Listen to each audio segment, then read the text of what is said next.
அகிலம் டிவி நேயர்களுக்கு வணக்கம். ராஷ்டிரப்படையில் வடக்கின் தமிழ் இளைஞர்கள் உயர்மட்ட பேச்சுவார்த்தைகளுக்கு தயாராகும் அரசாங்கம்.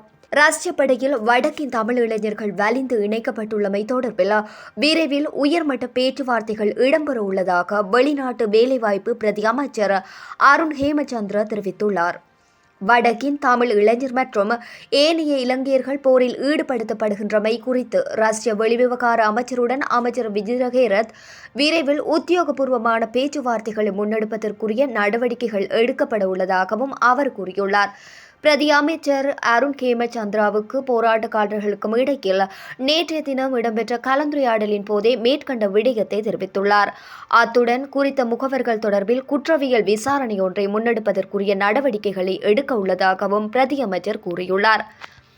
கொழும்பில் உள்ள இலங்கை வெளிவிவகார அமைச்சருக்கு முன்னால் உள்ள சுற்றுவட்டத்தின் ராஷ்டிரப்படையில் தமது உறவுகள் வலிந்து இணைக்கப்பட்டு போரில் ஈடுபடுத்தப்படுவதாக தெரிவித்து 4 தாய்மார் போராட்டத்தில் ஈடுபட்டனர். அவர்களுடன் சிவில் மற்றும் மனித உரிமைகள் செயற்பாட்டாளர்களும் இணைந்து கொண்டிருந்தனர்.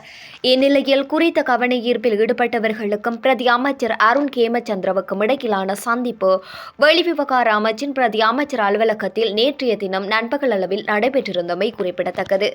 இதுபோன்ற செய்திகளை உடனுக்குடன் பெற்றுக்கொள்ள தொடர்ந்தும் அகிலம் டிவியுடன் இணைந்திருங்கள். நன்றி, வணக்கம்.